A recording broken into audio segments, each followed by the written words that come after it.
Bebe Love! For today's kartehan is Tara, samahan nyo naman ako ngayong gabi. Gabing-gabi na nga ito mga Bebe Loves at anong oras na pero nag-uumpisa pa nga lang akong maglaba. Nawiwili kasi ako sa paglalaba ngayon mga Bebe Loves, kaya naman gusto ko gabi-gabi ay naglalaba ako, Dana. Pero kahit gabi-gabi nga ako maglaba ay hindi na rin naman nakakapagod mga Bebe Loves, kaya naman walang problema. Habang nagtutupi nga ako dito mga Bebe Loves ay nandito naman tong kuting ko at kinukulit-kulit nga ako. Napulot ko nga lang to kagabi nung nagsamji nga kami mga Bebe Loves, nakakaawa naman kasi kaya inuwi ko na. Kaya naman sa dating may-ari ng kuting na to, huwag kang mag-alala, Diyos ko, nasa mabuting kamay na siya.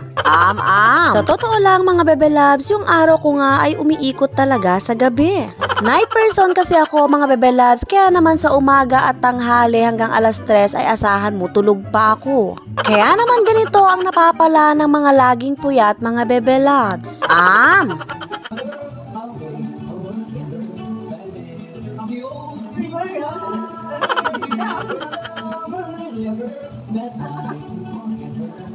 Huwag na kayong magtaka kung bakit ako ganito mga Bebe Loves, dahil kahit ako nga mag-isa at pusa lang at aso ang kasama ay talaga namang kaya kong sumayaw mag-isa. Ganito talaga yung routine ko gabi-gabi mga Bebe Loves, lalo na nga kung naglilinis ako at naglalaba.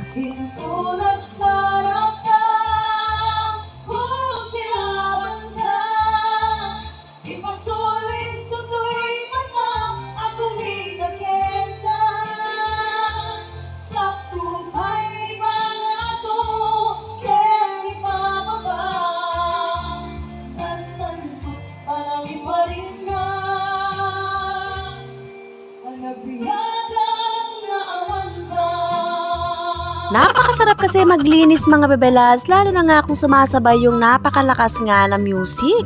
At madalas ko nga ring pinapatugtog ay mga Ilocano dahil feeling ko noon ay nandoon lang ako sa probinsya namin.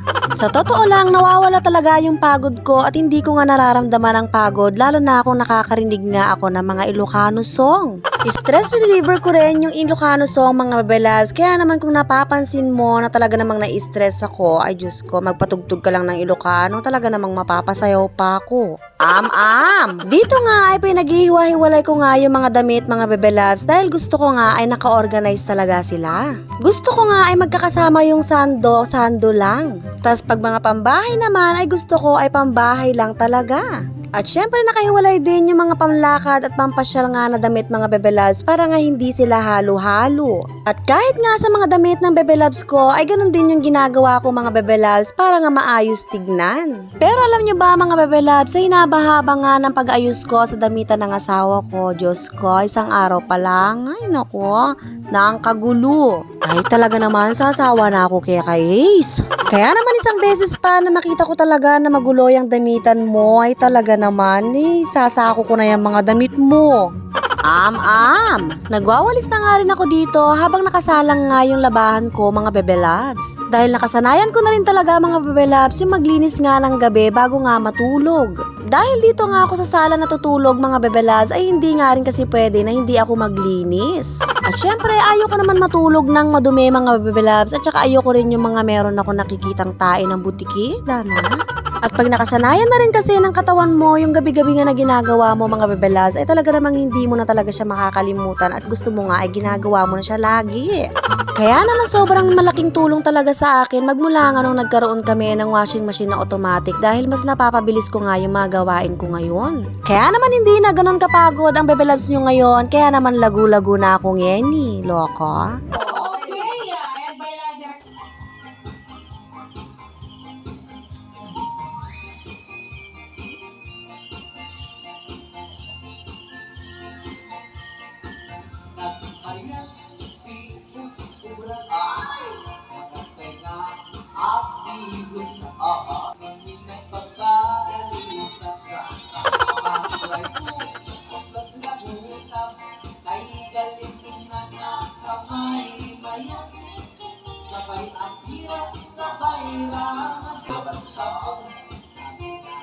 Napabilis talaga ng washing machine na to ang mga gawain ko sa bahay mga bebe loves. Kaya naman kahit gabing-gabi na ay talaga namang naglalaba pa rin ako. Magsasampay na lang kasi ang gagawin mo mga bebe loves. Kaya naman napakarami ko pa talagang pwedeng gawin. Dahil habang naglalaba nga ako ay nakakapag-vlog na rin ang bebe loves nyo. Kaya naman hayahay na ang buhay ko, Dana.